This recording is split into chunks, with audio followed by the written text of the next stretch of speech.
चतुर खरगोश और शेर की कहानी। किसी घने वन में एक बहुत बड़ा शेर रहता था। वह रोज शिकार पर निकलता और एक ही नहीं, दो नहीं, कई कई जानवरों का काम तमाम देता। जंगल के जानवर डरने लगे कि अगर शेर इसी तरह शिकार करता रहा तो एक दिन ऐसा आएगा कि जंगल में कोई भी जानवर नहीं बचेगा। सारे जंगल में सनसनी फैल गई। शेर को रोकने के लिए कोई न कोई उपाय करना जरूरी था। एक दिन जंगल के सारे जानवर इकट्ठा हुए और इस प्रश्न पर विचार करने लगे। अंत में उन्होंने तय किया कि वे सब शेर के पास जाकर उनसे इस बारे में बात करें। दूसरे दिन जानवरों के एक दल शेर के पास पहुंचा। उनके अपनी ओर आते देख शेर घबरा गया और उसने गरजकर पूछा, क्या बात है? तुम सब यहाँ क्यों आ रहे हो? जानवर दल के नेता ने कहा, महाराज, हम आपके पास निवेदन करने आए हैं। आप राजा हैं और हम आपकी प्रजा। जब आप शिकार करने निकलते हैं तो बहुत जानवर मार डालते हैं। आप सबको खा भी नहीं पाते। इस तरह से हमारी संख्या कम होती जा रही है। अगर ऐसा ही होता रहा तो कुछ ही दिनों में जंगल में आपके सिवाय और कोई भी नहीं बचेगा। प्रजा के बिना राजा भी कैसे रह सकता है? यदि हम सभी मर जाएंगे तो आप भी राजा नहीं रहेंगे। हम चाहते हैं कि आप सदा हमारे राजा बने रहें। आपसे हमारी विनती है कि आप अपने घर पर ही रहा करें। हर रोज स्वयं आपके खाने के लिए एक जानवर भेज दिया करेंगे। इस तरह से राजा और प्रजा दोनों ही चैन से रह सकेंगे। शेर को लगा कि जानवरों की बात में सच्चाई है। उसने पल भर सोचा, फिर बोला, अच्छी बात है, मैं तुम्हारे सुझाव को मान लेता हूँ, लेकिन याद रखना, अगर किसी भी दिन तुमने मेरे खाने के लिए पूरा भोजन नहीं भेजा तो मैं जितने जानवर चाहूंगा मार डालूंगा। जानवरों के पास तो और कोई चारा नहीं, इसलिए उन्होंने शेर की शर्त मान ली और अपने अपने घर चले गए। उस दिन से हर रोज शेर के खाने के लिए एक जानवर भेजा जाने लगा।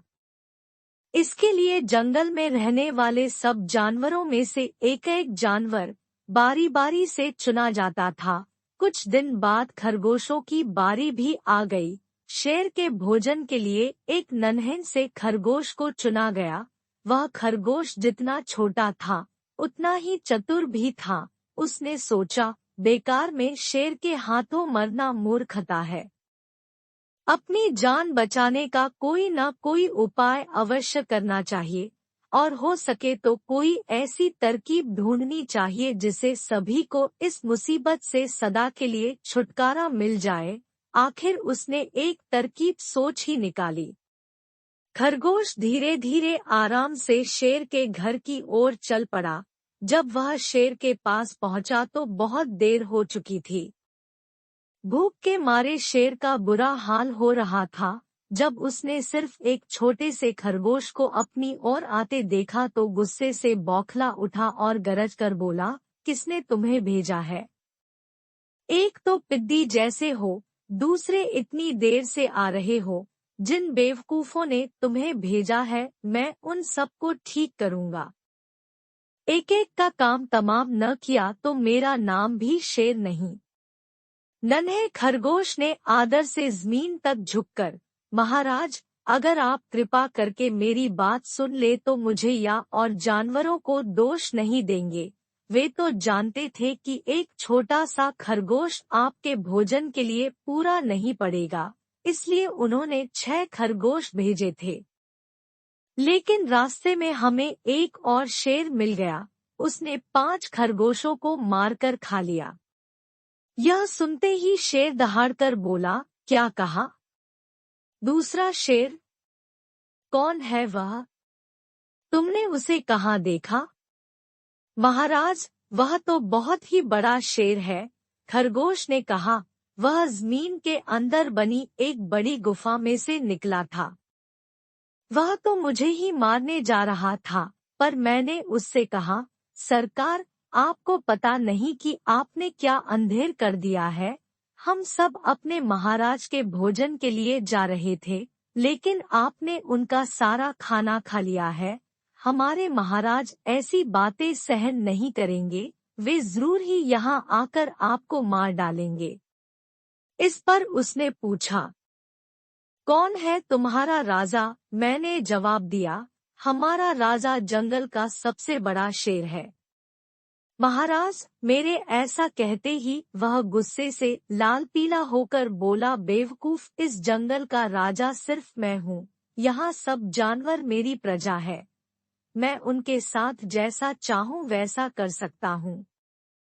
जिस मूर्ख को तुम अपना राजा कहते हो, उस चोर को मेरे सामने हाजिर करो। मैं उसे बताऊंगा कि असली राजा कौन है। महाराज, इतना कहकर उस शेर ने आपको लिवाने के लिए मुझे यहाँ भेज दिया। खरगोश की बात सुनकर शेर को बड़ा गुस्सा आया और वह बार बार गरजने लगा। उसकी भयानक गरज से सारा जंगल दहलने लगा। मुझे फौरन उस मूर्ख का पता बताओ, शेर ने दहाड़कर कहा। जब तक मैं उसे जान से न मार दूंगा मुझे चैन नहीं मिलेगा। बहुत अच्छा महाराज, खरगोश ने कहा, मौत ही उस दुष्ट की सजा है। अगर मैं और बड़ा और मजबूत होता तो मैं खुद ही उसके टुकड़े टुकड़े कर देता। चलो, रास्ता दिखाओ, शेर ने कहा। फौरन बताओ किधर चलना है। इधर आइए महाराज, इधर। खरगोश रास्ता दिखाते हुआ शेर को एक कुएं के पास ले गया और बोला, महाराज, वह दुष्ट शेर जमीन के नीचे किले में रहता है। जरा सावधान रहिएगा, किले में छुपा दुश्मन खतरनाक होता है। मैं उससे निपट लूंगा, शेर ने कहा। तुम यह बताओ कि वह है कहाँ? पहले जब मैंने उसे देखा था तब तो वह यहीं बाहर खड़ा था। लगता है आपको आता देखकर वह किले में घुस गया। आइए मैं आपको दिखाता हूँ। खरगोश ने कुएं के नजदीक आकर शेर से अंदर झांकने के लिए कहा। शेर ने कुएं के अंदर झांका तो उसे कुएं के पानी में अपनी परछाई दिखाई दी। परछाई को देखकर शेर जोर से दहाड़ा। कुएं के अंदर से आती हुई अपने ही दहाड़ने की गूंज सुनकर उसने समझा कि दूसरा शेर भी दहाड़ रहा है। दुश्मन को तुरंत मार डालने के इरादे से वह फौरन कुएं में कूद पड़ा। कूदते ही पहले तो वह कुएं की दीवार से टकराया, फिर धड़ाम से पानी में गिरा और डूबकर मर गया। इस तरह चतुराई से शेर से छुट्टी पाकर नन्हा खरगोश घर लौटा। उसने जंगल के जानवरों को शेर के मारे जाने की कहानी सुनाई। दुश्मन के मारे जाने की खबर से सारे जंगल में खुशी फैल गई। जंगल के सभी जानवर खरगोश की जय जयकार करने लगे। सीख: घोर संकट की परिस्थितियों में भी हमें सूझबूझ और चतुराई से काम लेना चाहिए और आखिरी दम तक प्रयास करना चाहिए। सूझबूझ और चतुराई से काम लेकर हम भयंकर संकट से उबर सकते हैं और बड़े से बड़े शक्तिशाली शत्रु को भी पराजित कर सकते हैं।